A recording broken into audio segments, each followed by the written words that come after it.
물리학 수강생 여러분, 자 오늘은 교재 몇 장이죠? 이제 6장인 것 같은데, 조건문, 쌍조건문, 필요조건 그리고 충분조건을 다루도록 하겠습니다. 원래 첫 수업은 여러분들 지난 과제를 가지고 과제에서 여러분들 잘 못하는, 어려워하는 부분들을 같이 해볼까 생각해봤는데, 그걸 가지고 첫 수업을 만드는 것보다 오히려 약간 좀 여유를 두고서 첫 수업은 강의를 하고, 두 번째 수업은 이제 지난주에 과제에 대한 걸로 과제를 한번 검토하는 방식으로 수업을 해보도록 할게요. 자, 그럼 약간 좀 왔다 갔다 하긴 할 텐데, 그게 좀 더 여유가 있을 것 같아요. 자, 그리고 약간 좀 이렇게 까먹지 않도록, 과거에 배운 걸 까먹지 않게 만드는 그런 방법도 될 것 같고요. 자, 그러면 자, 우선 5주차, 이제 5주차죠. 자, 이번 강의도 역시 그 강의 노트 겸 워크북 형태로 만들어진 이 강의 노트를 이용해서 수업을 하도록 하겠습니다. 그리고 오늘은 제 얼굴도 한번 보여드리면서 수업을 하도록 할게요. 자, 그러면 이제 조건문과 쌍조건문에 대해서 오늘은 다룰 텐데, 사실은 그 이전에 뭐였죠? 선언, 연언, 그리고 부정에 대해서 배웠었죠? 그걸 이용해서 문장을 만드는 규칙에 대해서 배웠었는데, 이번에는 조건문과 쌍조건문을 추가할 거예요. 그래서 5번과 6번 규칙을 추가했어요. 그래서 X와 Y가 SL의 문장이면, 문장 논리 언어의 문장이면 X이면 Y이다. 또 SL의 문장입니다. 그리고 X와 Y가 SL의 문장이면 X이면, 그리고 오직 X일 경우에만 Y이다. 또 XL의 문장입니다. 사실 이걸 쌍조건문이라고 그러고 이걸 조건문이라고 그러는데요. 이 쌍조건문을 우리가 실제로 어떻게 읽어야 될지 어렵죠. 일단은 여기서는 X이면, 그리고 오직 그 경우에만 Y이다. 이런 식으로 읽도록 할게요. 사실 쓰는 게 훨씬 편하죠. 자, 그럼 도대체 이 X이면 Y다, 이 조건문은 도대체 어떤 문장을 뜻하느냐? 자, 예를 들어서 이런 겁니다. 비가 온다면 땅이 젖을 것이다 라는 문장이 있어요. 자, 그러면 비가 온다는 문장을 A로, 그 다음에 땅이 젖을 것이다 라는 문장을 B로 두게 되면 이 문장은 A이면 B이다 라고 하는 기호화된 문장으로 표현될 수가 있는 거죠. 자, 간단하죠? 자, 그래서 그동안 뭐뭐이거나 를 선언, 5어로, 그 다음에 뭐뭐이고를 and, 연원으로, 그 다음에 뭐뭐가 아니다를 not 또는 부정으로 이제 기호화했었는데, 이번에는 뭐뭐이면이라고 하는 것까지도 이제 넣을 수가 있게 됐어요. 이제 전보다 살짝 더 풍부해진 거죠, 언어가. 자, 그러면 뭐뭐이면 뭐입니다. P이면 Q이다 라는 형식의 이 문장은 정확히 진리함수적으로 어떻게 정의될 수 있느냐? 자, 한번 보죠. 전건, 요 앞에를 전건이라고 그러고 요걸 뒤에를 후건이라고 그러는데요. 전건도 참이고 후건도 참이다. 그러니까 비가 오고 또 땅이 젖었어요. 그러면 어떻게 되는 거죠? 전건도 참이고 후건도 참이니까 참이죠. 자, 그 다음에 전건이 참인데 후건이 거짓이다. 비가 왔는데 땅이 젖었어요. 그러면 이 문장은 거짓이 되는 거죠. 자, 그 다음에 전건이 거짓인데 후건이 참인 경우. 자, 비가 오지 않고 땅이 젖었다. 이 경우는 어떻게 되는 거죠? 그런 경우라면 저 조건문은 거짓이 되는 건가요? 참이 되는 건가요? 자, 아리송할 수도 있어요. 비가 오지 않은 경우에 대해서는 저 문장이 주장한 바가 없지 않느냐? 라고 생각할 수도 있는데, 일단 우리는 이렇게 생각할 수 있어요. 자, 전건이 없다고 생각해보죠. 전건이 없고 오직 우리는 후건만 있는 문장 생각해보죠. B, 땅이 젖을 것이다 라는 문장만 생각해보세요. 자, 그 문장과 A이면 B이다라는 문장 생각해보죠. 둘 중에 어느 게 더 강한 문장이죠? 땅이 젖을 것이다 라는 문장이 더 강한 문장이죠. 그렇죠? 뭐뭐 하면 B이다 라는 것보다는 그냥 B이다 라고 말하는 게 훨씬 더 강한 주장처럼 느껴지죠. 그리고 이때 B가 그 후권 쪽이 참이라면 그보다 더 약한 주장은 역시 참이어야겠죠. 자, 약간 어색한 느낌이 들더라도 교재에선 이런 식으로 설명을 하고 있는 거고, 이제 이게 표준적인 방식입니다. 그 다음에 전건이 거짓이고 후건도 거짓이다. 빚도 안 왔고 땅도 안 젖었어요. 역시 이에 대해서 주장한 바가 없어 보이긴 하지만 어쨌든 비도 안 왔고 땅이 안 젖었을 때 우리가 비가 온다면 땅이 젖을 것이다 라고 말한 사람 보고 너 거짓말했다라고 말할 수는 없겠죠. 그런 의미에서 둘 다 거짓일 경우에도 참이 되는 거죠. 따라서 P이면 Q이다 라는 조건문은 언제 참이 되느냐?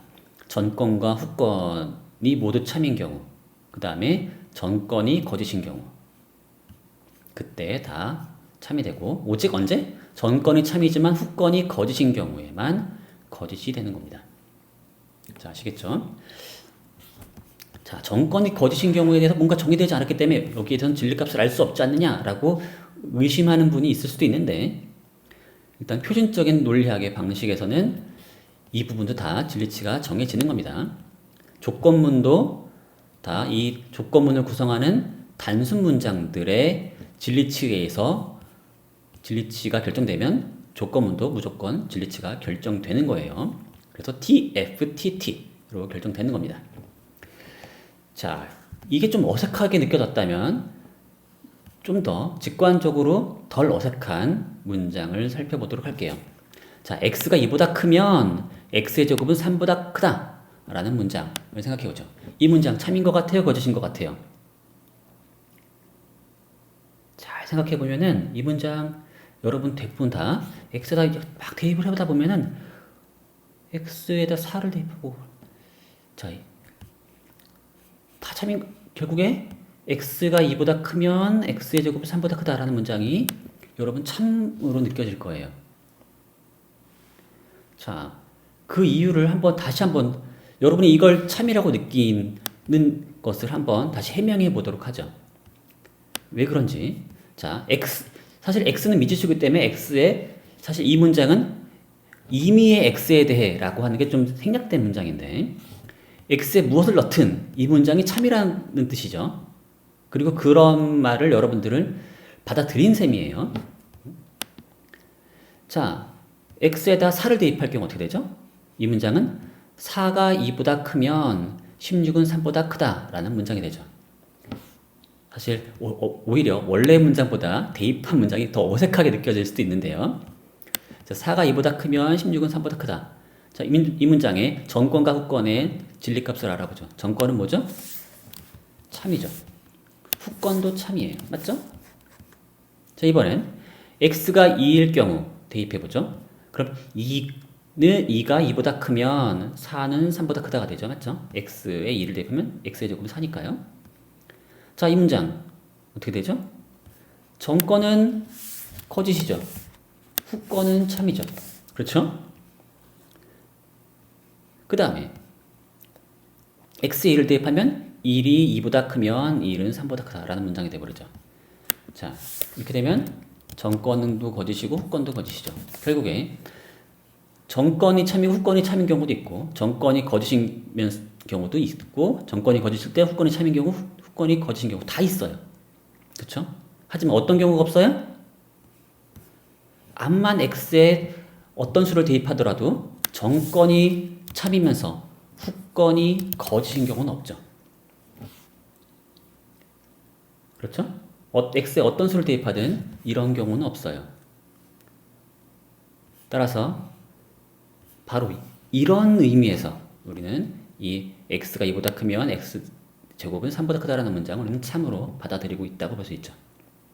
바로 이 문장을 참으로 우리가 참이라고 이해하는 것과 이 진리표에 의해서 TFTT로 이해하는 방식이 사실은 다 일관적이죠. 서로 둘 다 상호 호환 가능한 방식입니다. 그렇죠? 자, 결국에 우리는 이 조건문이 참이 되는 경우 언제다? 조건문이 참이라는 건 그 조건문의 전건이 참이면서 후건이 거짓인 경우는 없다라는 뜻이고요. 바로 요 말 뜻을 잘 이해하면은 이 P이면 Q이다 라는 것을 어떻게 할 수 있느냐? 전건이 참이면서 후건은 거짓이 아니다. 그래서 결국에 뭐예요? 이렇게 되죠. 그래서 X 이렇게 보면 이렇게 되는 거죠. 그 말을 고스란히 다시 번역해 보면 X이면 Y다라는 말은 무슨 뜻이에요? X이면서 not Y가 아니다 라고 되는 거죠. 방금 전에 했던 말 딱 그거죠. 맞죠? 전건이 참이면서 후건이 거짓인 경우는 없다. 다시 말해서 결국 X이면서 not Y는 아니다 라는 문장과 사실 동치인 거고요. 그리고 요거를 드모르강의 법칙에 의해서 이 괄호를 풀어서 바깥으로 꺼내버리면 not x이거나 y다 라는 문장과 또 동치가 되는 거죠. 자, 이걸 한번 증명해 볼까요? 어떻게? 진리표를 이용해서 증명할 수가 있죠.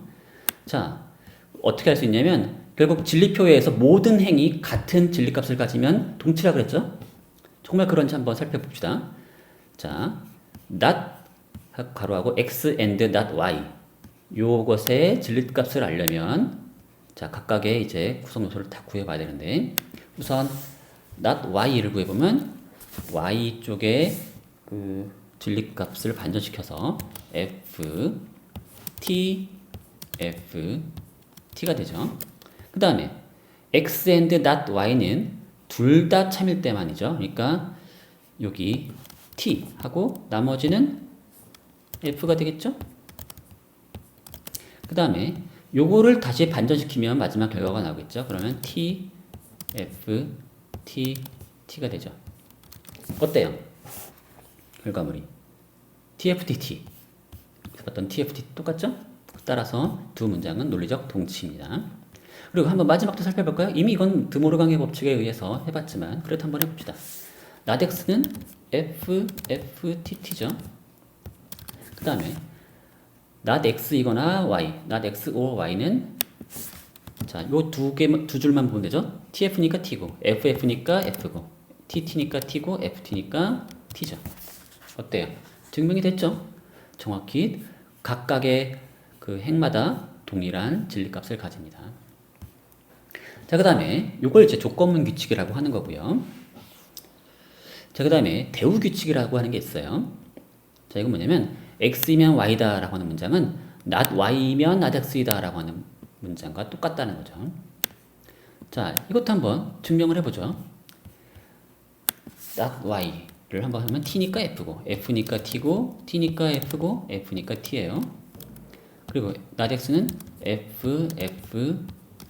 t고요. 자, not y이면 not x이다 라는 문장은 not y가 참인데 not x가 거짓인 경우에만 거짓이고 나머지는 참이죠. 자, 그러니까 tf인 경우 여기만 f고 나머지는 t인 거죠. 어때요? 똑같죠? tftt? 자, 이게 바로 대우 규칙이에요. 자, 하지만 주의할 점이 있어요. x이면 y라고 해서 y면 x인 건 아니에요. 자, 이걸 이제 보통은 원래 선언이나 연언 이런 것들은 교환 법칙 때문에 이제 x이거나 y라는 말은 y이거나 x라는 말과 논리적 동치죠. 하지만 그 조건문은 그렇지가 않습니다. 보세요. y면 x이다 라고 하는 문장은 언제 참이 되는지. y쪽이 참이면서 x쪽이 거짓인 경우에만 거짓이에요. 그리고 나머지는 참이죠. 어때요? TTFT죠? 그러니까 나머지랑 달라요. 그래서 얘는 그 원래 x이면 y다라고 하는 조건문과 논리적 동치가 아닙니다. 자, 그리고 이 조건문과 아주 긴밀한 관계를 가지고 있는 그런 개념이 하나 있어요. 그건 뭐냐면 충분 조건 또 그리고 필요 조건인 거죠. 봅시다. x는 y의 충분 조건이다 라는 이런 표현을 많이 써요. 근데 이건 원래 어떤 뜻이냐? x가 참이면 y는 항상 참이다 라는 거죠. x가 참이기만 하면 y의 참이 무조건 보장된다는 뜻이에요.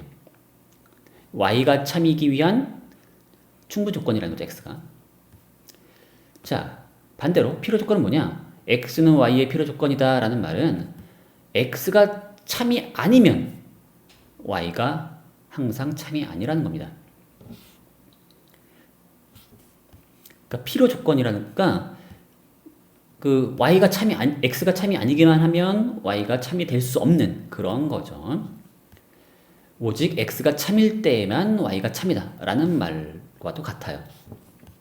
자, 한번 사례를 보죠. 비가 온다면 땅이 젖을 것이다. 앞에서 봤던 문장이죠. 이거는 A이면 B이다로 볼 수 있는데, 자, 이게 참이라면,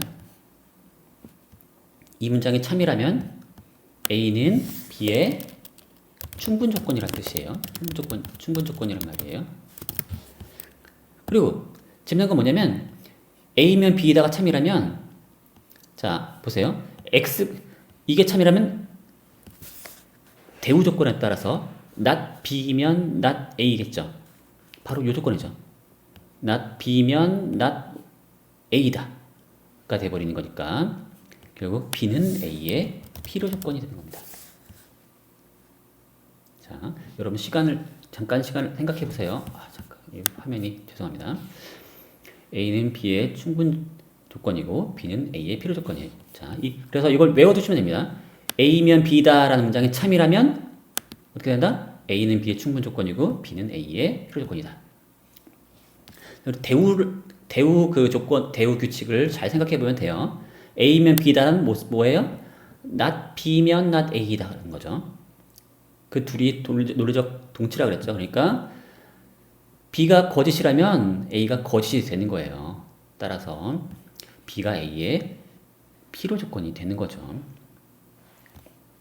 한번 이번엔 또 다른 예를 보죠.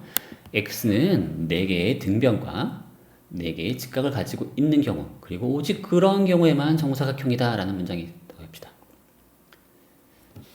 자, 이 문장은 이렇게 해석될 수 있죠. X는 4개의 등변과 4개의 직각을 가지고 있다 라는 문장을 이제 P로 두고 X는 정사각형이다 라는 문장을 이제 Q라고 두면, 자, 이거는 P인 경우에 Q이다 라는 문제가 오직 P일 때만 Q이다 라고 되어 있죠. 맞죠? 그러니까 이 문장은 P면 Q이다 라는 문장과 그러니까 P일 때만 Q다 하니까 P가 아니면 Q가 될 수 없다는 말이죠. 그러니까 P면 Q이다 인 동시에 그리고 not P면 not Q이다가 되는 거죠. 그리고 이 문장은 다르게 표현하면은 P 이면 Q and Q 이면 P가 되는 거죠. 자, 말이 되죠? 왜냐면 요 위에 문장과 요 아래 문장 여기가 동치죠? Q이면 P다가 오케이?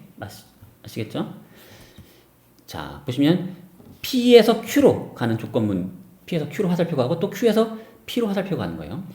이런 경우에 이제 우리는 뭐라고 또 다르게 부를 수 있냐면 P는 Q의 필요 충분 조건이다 라고 말을 하는 겁니다. P는 Q의 필요 충분 조건이다. 그러니까 P가 Q의 충분 조건이면서 앞 문장이 뭐냐면 이게 충분 조건이죠. 앞에. 그 다음에 뒤에는 필요 조건이죠. 그러니까 P는 Q의 필요 충분 조건이다 라고 말할 수가 있는 거예요. 자, 한번 연습 문제를 한번 살펴보죠. 남자임은 한국 대통령이 되기 위한 무슨 조건일까요?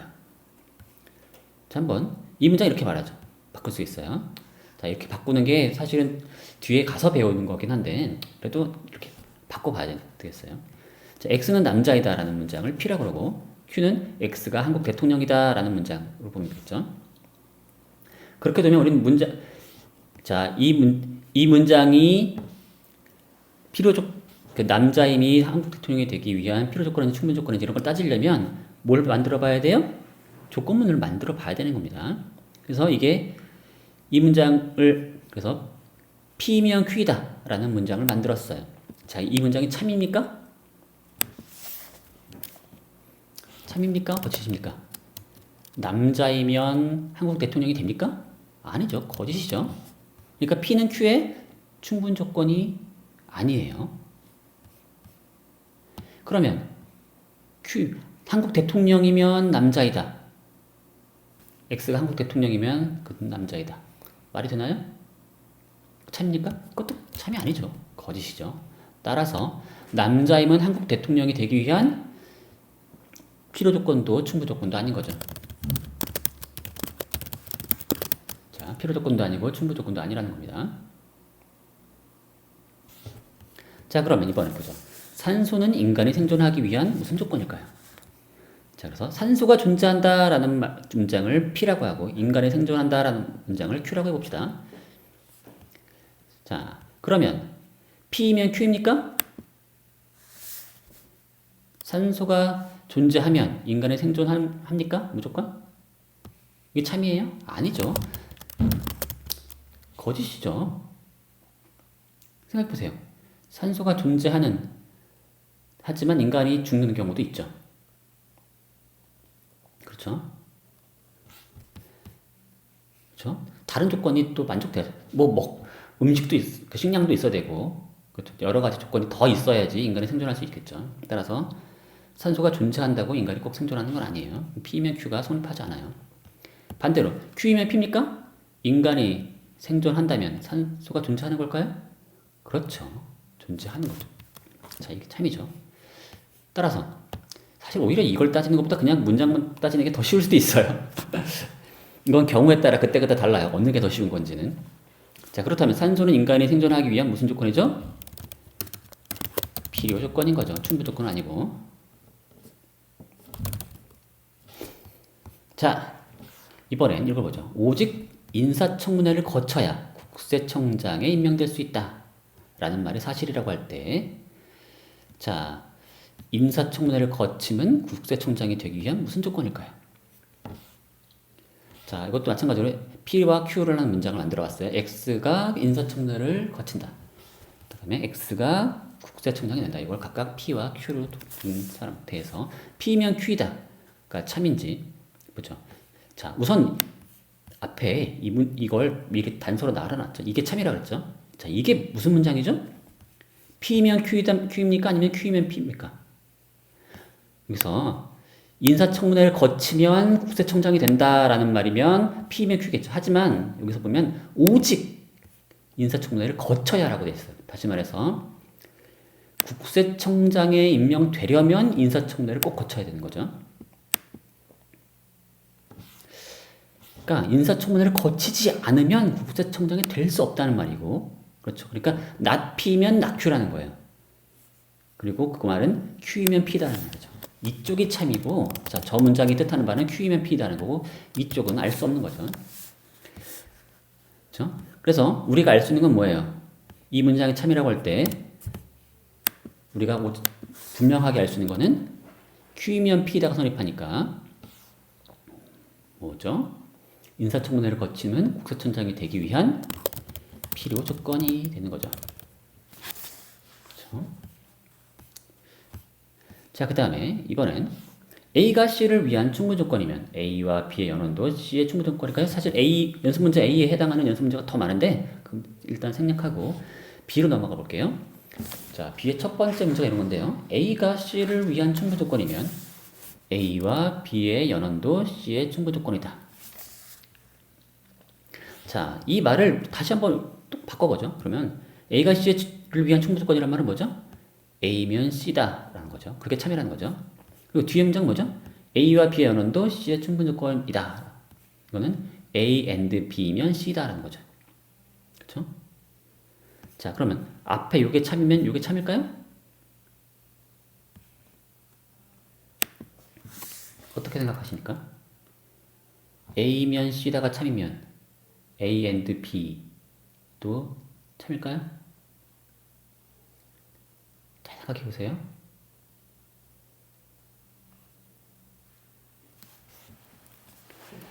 그렇죠. 말이 되죠. 사실 뭐 이게 되는지 진리표를 다 따져볼 수도 있지만 직관적으로 생각해 보면 되는 거죠. A이면 C다가 참이면 A and B이면 C도 참이 되는 거죠. 왜냐면 A and니까 A가 참일 경우 생각해 보세요. A가 참이면 C가 참이 되죠. A가 일단 참이면 C가 참이 보장돼요. 맞죠? A가 참이면 C가 참이 되고요.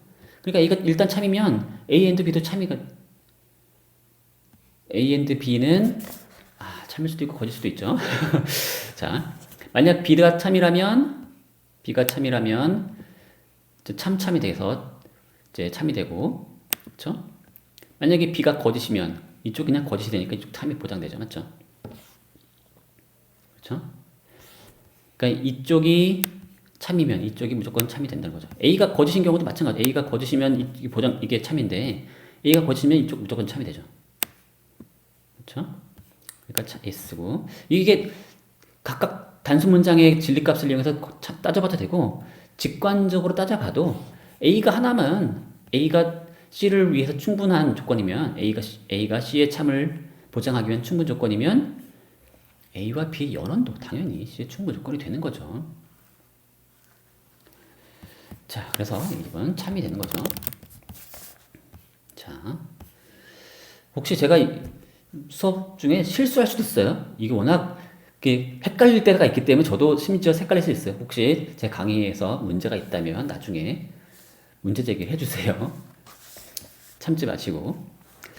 자, 그 다음에 이제 이번엔 쌍조건문에 대해서 알아보겠습니다. 쌍조건문은 이런 문장을 번역한 거예요. P인 경우, 그리고 오직 그 경우에만 P다라는 겁니다. 영어로는 P, if and only if, P. 이게 바로 이런 문장입니다. Q, if and only if P. 그래서 IFF 이런 식으로 짧게 줄여서 쓰기도 합니다. 자, 그리고 이거를 우리가 이제 문장 논리 언어로 번역하게 되면 P 쌍조건문 Q가 되는 거죠. 자, 왜 이렇게 되느냐? 이거예요. P면 Q다인 동시에 not P면 not Q다라는 거죠. 맞죠?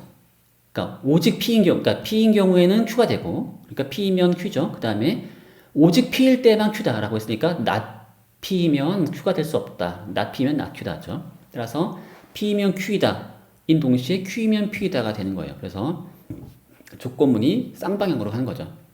그래서 이거를 정의하자면 이렇게 말할 수 있는 거죠. X 쌍조건문 Y는 X이면 Y이다. 인 동시에 and Y이면 X이다가 되는 겁니다. 자, X에서 Y로 가는 조건문과 Y에서 X로 가는 조건문이 동시에 만족된다는 것이 이제 X 쌍조건문 Y인 겁니다. 그래서 생각해보면 이게 진리값, 진리함수적으로 정의를 해보면 진리표에 칸을 채우면 되는 거죠. X와 Y가 둘 다 참일 때 참이 되고요. 둘 다 거짓일 때도 참이 돼요. 자, 그래서 X와 Y가 똑같을 때가 참이 되고 둘이 다르면 거짓이 되는 겁니다. 자, 이게 바로 쌍조건문의 진리함수적 정의고요. 자, 그러면 이걸 가지고 간단한 연습 문제를 풀어보죠. 자, 이거 번역하는 거예요. 날씨가 추워지면 그리고 오직 그런 경우에만 비가 온다. 자, 이건 날씨가 추워진다를 P로 두고 비가 온다를 Q로 한 번 더 보죠. 그러면 날씨가 추워지면 비가 오고 오직 그 경우에만 또 비가 오고 그러니까 P 쌍조건문 Q가 되는 거죠. 간단하죠? 그 다음에 두 번째 문제 이거는 5번 문제인데요. 이브가 푸른 눈을 갖고 있다는 것은 아담이 이브를 사랑하기 위한 필요 충분 조건이다. 오, 이번 또 필요 충분 조건이라고 했네요. 자, 근데 이 필요 충분 조건이라는 게 사실 결국 뭐예요? 앞에서 살펴보면 이거죠. 결국 쌍조건문인 거죠. 그러니까 이거를 이용해서 살펴보면 P와 Q를 일단 문장 만든 다음에 이브가 푸른 눈을 갖고 있다를 P로 아담이 이브를 사랑한다를 Q로 두면은 P면 Q고 또 Q면 P인 거죠. 그래서 P 쌍조건문 Q가 되는 겁니다. 자, 그 다음에 D, 연습 문제 D인데요. 좀 더 어려운 문제입니다. 타당성 분석을 하래요. 이제는 이제 앞에 했던 거랑 아주 비슷한 건데 이번에는 이제 그 조건문만 추가한 겁니다.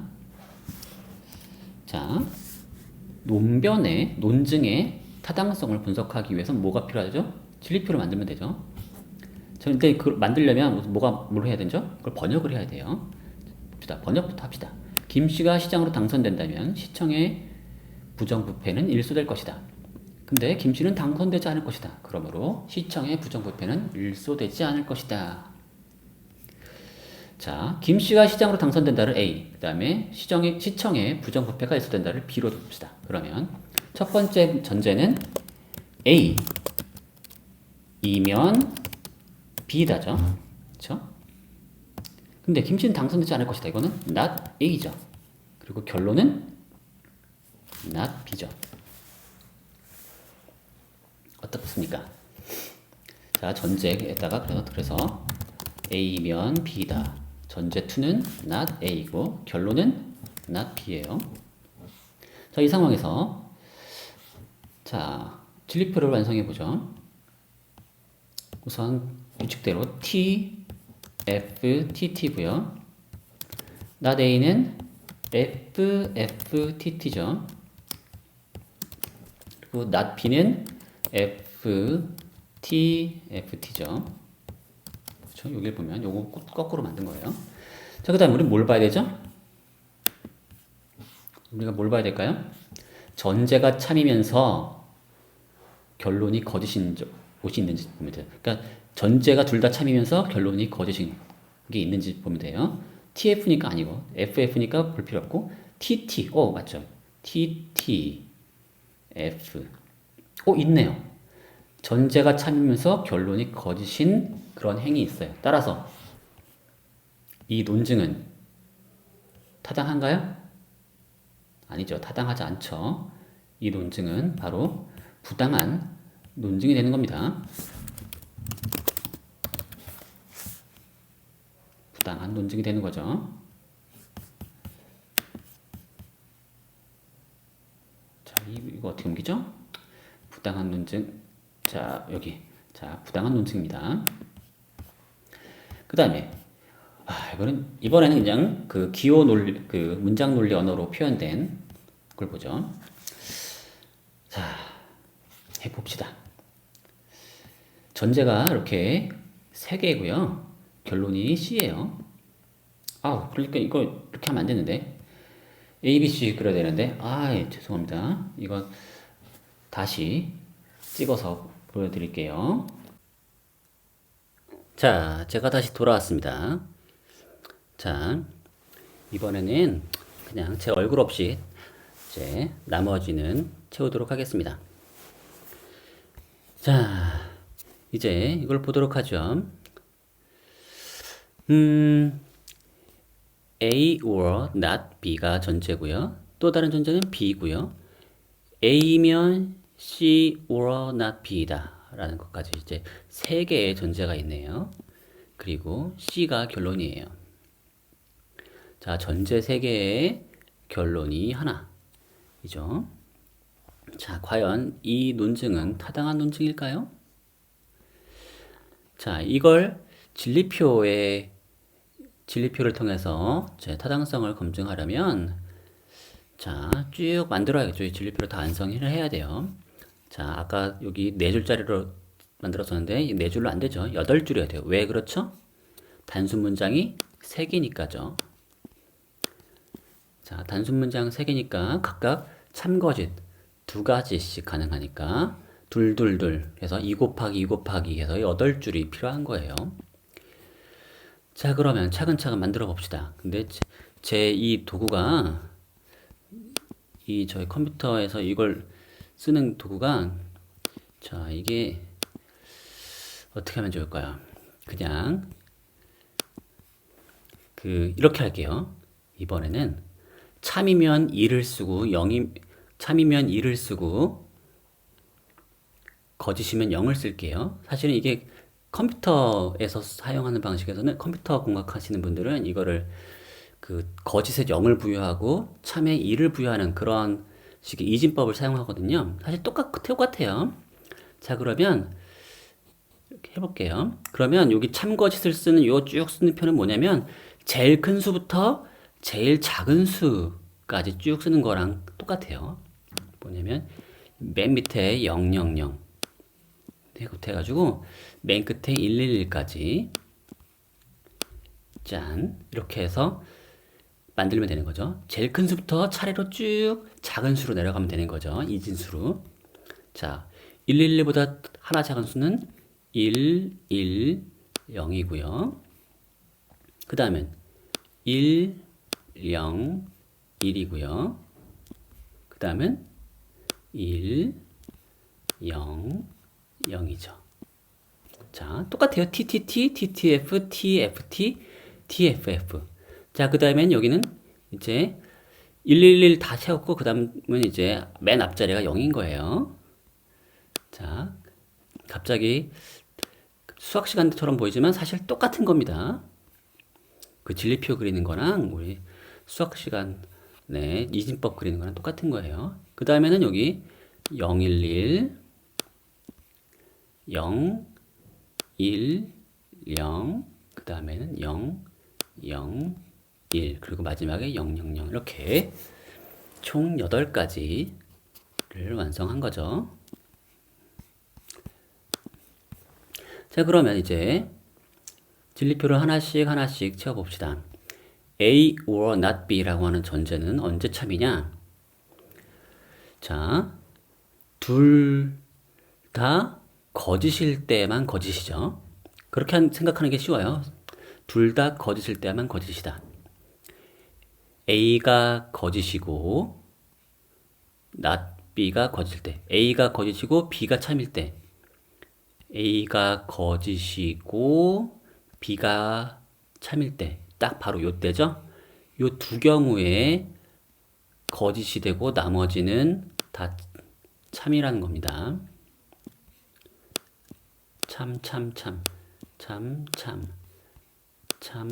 참. 제가 왜 T랑 F 안 쓰냐면 T 쓰려면 두 줄이나 걸어야 되거든요. 그리고 두 줄 글 때 얘가 조금씩 오류를 범하기 때문에 제가 그냥 한 번에 딱 그릴 수 있는 0이나 1을 가지고 만드는 거예요. 자, not B는 요거 거꾸로 하면 되죠. 자, 0, 0, 1, 1, 0, 0, 1, 1 이렇게 됐죠. 그 다음에 전제 3번. 이건 훨씬 더 복잡하네요. 전제 3번. A이면 C or not B다. 자, 이건 언제 거짓이 되죠? A가 참이면서 C or not B가 거짓일 때가 그때가 거짓이죠. 자, A가 참일 때 우선 요 위에 네 줄만 생각하죠. 그 중에서 후권인 C or not B가 거짓일 때는 어디죠? C도 거짓이고 not B도 거짓일 때가 거짓이죠. 자, 그러면 C가 거짓이고 not B가 거짓, 그러니까 B가 참. 자, A가 참, C가 거짓, B가 참. 언제죠? A가 참, B가 참, C가 거짓. 요때만 거짓인 거죠. 그리고 나머지는 다 참이에요. 그쵸?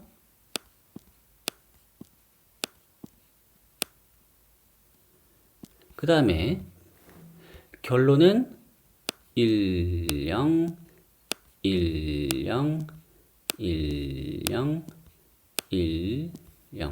그러니까 참거짓 이렇게 되는 겁니다. 자, 다 만들었네요. 이게 8줄이니까 훨씬 이게 힘드네요. 번거롭네요. 그러니까 이게 뭐 어려운 건 아닌데 너무 시간이 많이 들어요. 맞죠? 벌써 헥헥거리네요. 자, 우린 뭘 찾아야 되죠? 전제가 모두 참이면서 결론이 거짓인 그런 줄이 있는지 보면 되죠? 자, 아니고요. 아니고 아니고요. 참이고. 근데 여기 하나 있네요. 참 거짓 있죠? 그 다음에 참 거짓 있네요. 결국 이 둘이 뭐예요? 발레인 거죠, 발레. 자, 전제가 참이면서 결론이 거짓인 그런 경우가 가능하죠? 따라서 이 논증은 뭐예요? 타당하지 않은 거죠. 부당한 거죠? 부당하다고 써볼까요?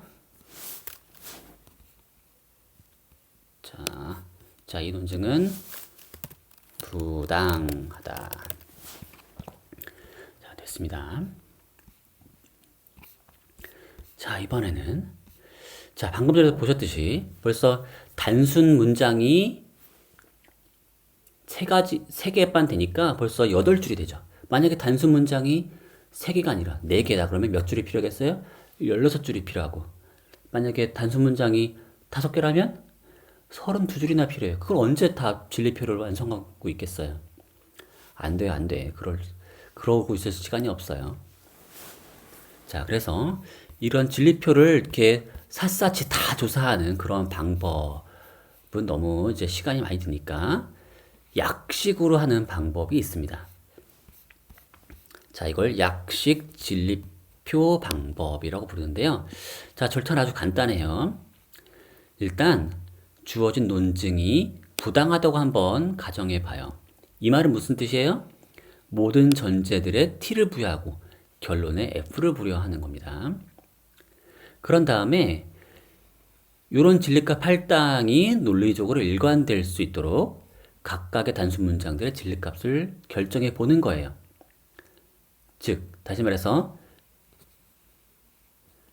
전제들이 모두 참이고 결론이 거짓인 그런 경우가 있는지를 한번 찾아봐서 그런 걸 찾을 수 있으면 뭐예요? 이 논증은 부당한 거죠. 만약 근데 그걸 찾을 수 없으면 그 논증은 타당한 게 되는 겁니다. 자, 예를 들어 보겠습니다. 아주 간단한 것부터 찾아볼게요. 자, A or B. A. 자, 2개의 문장이 전제고요. B가 결론이에요. 자, A or B. 이고 A라면 B가 따라 나온다 라고 하는 이 논증이 과연 타당한 논증일까요? 자, 약식 진리표 방법을 이용해서 한번 해보겠습니다. 자, 모든 전제에 참을 부여하고요. 참을 한번 부여해 보고요. 결론에 거짓을 부여해 볼게요. 자, 그렇다는 건 뭐예요? 자, A라는 단순 문장인 참을, B라고 하는 단순 문장인 0을 대입하는 거죠. B라는 단순 문장인 거짓을 부여한 거예요. 자, 그랬을 때 이 각각의 진리값 할당이 일관된 건가요? A가 참이고 결론이 거짓이면, 거짓이면 A or B는 뭐죠? 참이죠. 그렇죠? 둘 중에 하나라도 참이면 참이니까. 따라서 이런 경우가 가능한 거죠. A가 참이고 B가 거짓일 때 바로 이런 일이 가능해요. 따라서 이 논증은 타당한 논증이 아닌 거죠. 그렇죠? 전제가 모두 참이고 결론이 거짓인 경우가 가능하잖아요. 맞죠? 이렇게 가능하잖아. 자, 이번엔 두 번째 문제를 보겠습니다. A or B이고 not A를 전제하면 B가 따라 나온다 라고 하는 논증입니다. 과연 타당한 논증일까요? 자, 앞서의 방법대로 모든 전제에 참을 부여하고요. 결론에 거짓을 부여해 봤습니다. 자, 결론이 거짓이니까 B가 0, B가 거짓이고요. not A가 참이니까 A는 거짓이죠. 그렇죠? 자, 그러면 A도 거짓이고 B도 거짓이라는 거죠. 지금 요 두 번째 전제와 결론이 부여한 요 참 거짓이라고 하는 진리값을 과 일관되려면 A라는 단수 문장은 거짓이어야 되고 B라는 단수 문장은 거짓이어야 돼요. 자, 이 경우밖에 없어요. 다른 경우는 찾을 수가 없죠. 자, 그렇다면 이 경우에 대해서 첫 번째 전제는 어떻게 되죠? A가 거짓이고 B가 거짓이면 A와 B가 참일 수 있나요? 불가능하죠. 따라서 이런 경우는 우리는 결국 뭐예요? 불가능하다는 거죠. 그렇죠? 결국 전제, 두 개의 전제가 참이고 결론이 거짓인 그러한 경우는 우리가 만들 수 있어요, 없어요? 만들 수 없다는 거죠. 다시 써보면, 자, 다시 생각해 보세요. 두 번째 전제가 참이려면 A가 거짓이어야 되고요. 결론이 거짓이려면 B가 거짓이어야 돼요. 하지만 A도 거짓이고 B도 거짓이라면 거짓인 경우에는 첫 번째 전제는 참이 될 수가 없어요. 따라서 이런 그 단수 문장의 진리치 조합은 결국 이런 참 거짓을 만들 수 없으니까 결국 무슨 결론을 얻었죠? 우리는 전제가 모두 참이면서 결론이 거짓이 되는 그런 단수 문장의 진리치 조합을 우리는 찾을 수 없었으니까 결국 이 논증은 타당한 거죠. 그렇죠? 자, 타당하다라고 하는 걸 그냥 저희는 동그라미로 쓸게요.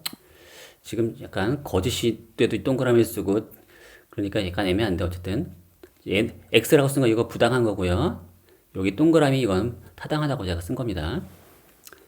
자, 여러분들의 과제를 수행할 때는 여기다 그냥 실제로 말을 쓰도록 하세요. 1 대신에 t를 쓰고 0 대신에 f를 쓰고요. 여기는 부당이라고 말로 쓰시고 여기는 타당하다라고 말로 쓰세요. 알았죠? 저처럼 이렇게 x, 5, 뭐 1, 0 이렇게 쓰지 마시고요. 자, 이렇게 간단한 사례를 통해서 우선 이 약식 진리표 방법의 절차를 한번 배워봤고요. 자, 그럼 이걸 써먹어 봐야겠죠. 정말로 이제 좀 더 복잡한 거에다가 써먹어 보겠다는 겁니다. 자, 이 논증은 단순 문장이 하나, 둘, 셋, 넷, 5개나 됩니다. A, C, G, K, M 이렇게 5개의 문장이 사용된 그런 논증이에요. 그리고 전제는 하나, 둘, 셋, 넷, 4개의 전제가 사용됐고요. 결론이 하나예요. 물론 결론은 항상 하나입니다. 논증에서. 자, 이게 타당한지 검토하기 위해서 약식 진리표 방법은 어떻게 한다고요? 모든 전제에 참을 부여하고요. 결론에 거짓을 부여합니다. 자,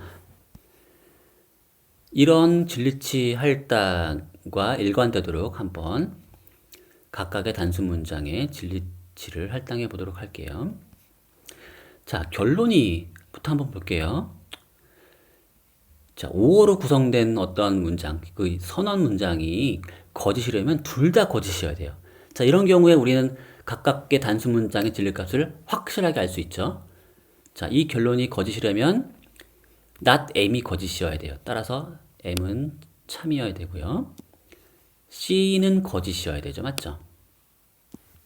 그렇죠? 자, 그 다음에 또 쉽게 할 수 있는 게 뭐가 있을까? C가 알려졌으니까 C가 들어간 문장 뭐가 있죠? 여기 있네요. G or C가 참이어야 되죠.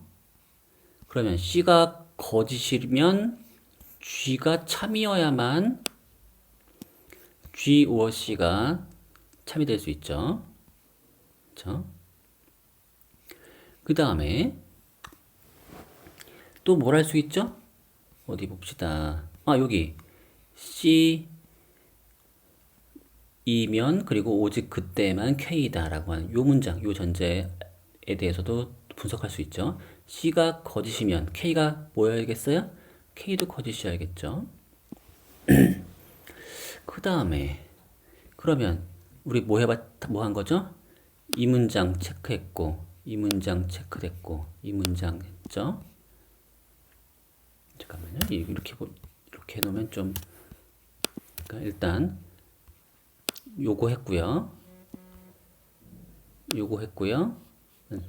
요거 했어요. 이제 전제 두 문장이 남았습니다. 자, 우선 요거부터 보죠. K가 거짓이면 K이면 L and not A다 해서 자, 이거 참 만들 수 있나요? 자, 우선 우리가 벌써 부여한 것에 따르면 K가 거짓이죠. 그럼 당연히 얘가 참이죠. 그쵸? 조건문은 전건이 거짓이면 무조건 참이 되죠. 맞죠? 그리고 간단히 얘를 참으로 만들었네요. 그 다음에 이 문장 어떻죠? not A이면 not M or not M or C이다 라고 하는 문장인데 얘를 참으로 만드는 방법 뭐가 있었죠? 자, not A라는 정건이 있는데 얘가 거짓이기만 하면 이거 참 만들 수 있죠. 따라서 A를 참으로 만들면 되네요. 맞죠? 그러면 첫 번째 전제도 참으로 만들 수 있어요. 자, 그럼 다 됐네요. 자, A에 참을 부여하고 C에 거짓을 부여하고 G에 참, K 거짓, M은 참 이렇게 각각의 단순 문장에다가 이런 진리값을 부여하고 나면 모든 전제가 참이 되고 결론이 거짓이 될 수가 있죠.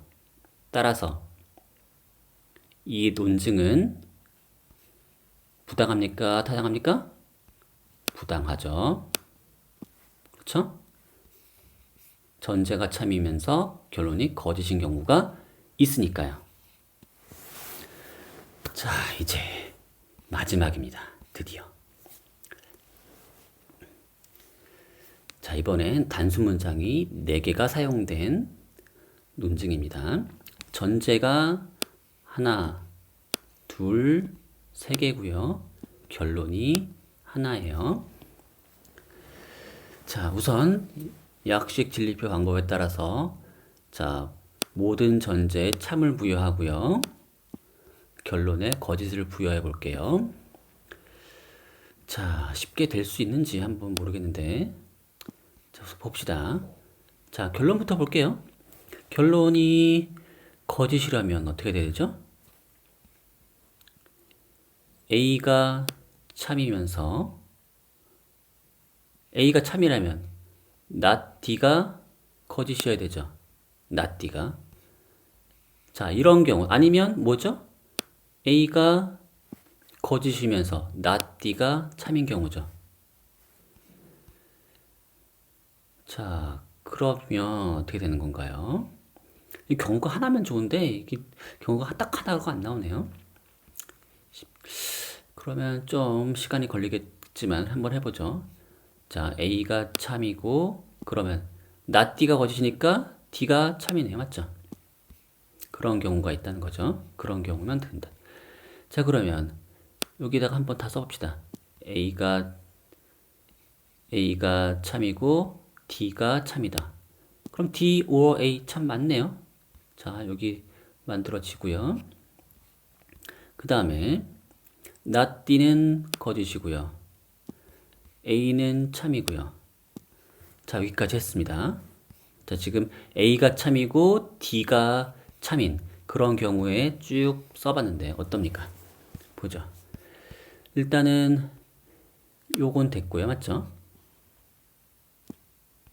여기도 됐죠? 자, 3번 전제 참 만들었고 결론 거짓 만들었어요. 자, 그러면 B or C가 있으니까 이거 한꺼번에 생각할 수 있네요. B or C. 여기도 B or C고 여기도 B or C고. 그럼 B or C가 만약에 자, 이게 요걸 두 번째 전제를 참으로 만들려면 후건이 거짓인 경우에 전건이 뭐여야 되죠? 전건이 거짓이어야겠죠. 그쵸? B or C가 거짓이어야겠죠. 자, 그런데 만약에 B or C가 거짓이면 여기도 거짓이 되죠. 그러면 첫 번째 전제는 전건이 참인데 후건이 거짓인 경우가 되죠. 그러면 이게 될 수가 없죠. 맞죠? 전건이 참인데 후건이 거짓이면 이거는 거짓이 돼야 되죠. 그러니까 안 되네요. 결국 이런 식으로 부여하고 나면은 첫 번째 전제나 두 번째 전제 중에 하나는 거짓으로 만들 수밖에 없게 되죠. 따라서 이 경우는 불가능하게 됐죠. 자, 이 경우는 안 돼요. 자, 그러면 혹시 이 경우 안 됐어요. 이 경우 안 됐고 이번에는 어떻게 해볼까요? 저 위의 경우 해봐죠. 위의 경우. 자, 지금 아래 게 써 있으니까 이게 헷갈리니까 우리 지금 이제 다 지우고 다시 해봅시다. 자, 이번엔 A가 거짓이고 나띠가 참인 경우를 봅시다. 자, 이 경우는 뭐예요? A가 거짓이고 D가 거짓인 경우죠? 자, 그렇다면 이렇게 되면 어떻게 되는 거죠? A가 거짓이고 D가 거짓이네요? 이게 어떻게 되는 거예요? 세 번째 전제가 참일 수가 없네요. 그렇죠? 따라서 결국 모든 경우를 다 살펴봤지만 모든 전제가 참이면서 결론이 거짓인 경우를 만들어낼 수가 없다는 걸 알아냈죠. 따라서 이 논증은 타당한 논증이 되는 거죠. 그렇죠? 됐죠? 자, 모든 예제를 풀어봤고요. 이제 여러분들은 뭘 해야 되냐? 연습 문제를 풀어봐야겠죠. 제가 이제 그 연습 문제 어떤 걸 풀어야 될지 정해줄 거니까 그거를 정해진 마감 날까지 꼭 풀어서 제출해 주시기 바랍니다. 자, 그럼 오늘 수업 여기서 마치도록 할게요. 수고하셨습니다.